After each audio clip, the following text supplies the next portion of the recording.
سلام به دوستای عزیز و همراهان پیج یوتیوب بنده. در حال ساخت اتاق فرار هستیم. طرفدارای اتاق فرار توجه کنن که یه اتاق فرار خیلی خفن به زودی راه اندازی میشه و لوکیشنش رو بهتون میدم و اگه از طرف پیج بنده برید بهتون تخفیف داده میشه.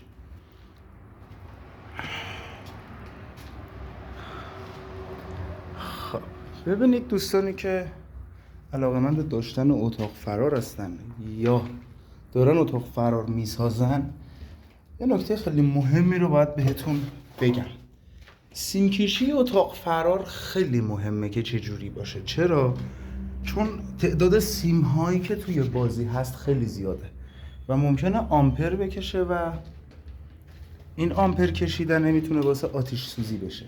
پس بهتره که هر سیم رو جداگانه به این صورتی که در تصویر میبینید به صورت کاملا جداگانه تو لوله پلیکار رد کنید که هم شیک و مرتب بشه، هم حادثه رو کمتر کنه و هم بدونی چی به چیه دیگه. آقا هر چراغت قطع میشه خیلی راحت بدونه که بخوای بشکافی کارو سیمات تو کار بکشی بیرون و درستش کنی.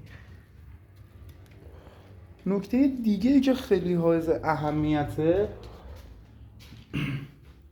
اتصالات پلیکاه که باید خیلی منظم و مرتب اینجوری که تصویر میبینید کنار هم چیده بشن و از تو کار رد بشه.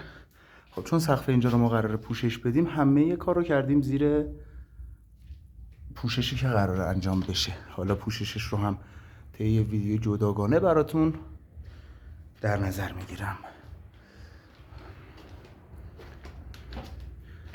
حالا این دیوارایی که دارید میبینید همه قراره کاگل بشه و پوشیده بشه، کامل بره زیر کاگل و کاور بشه.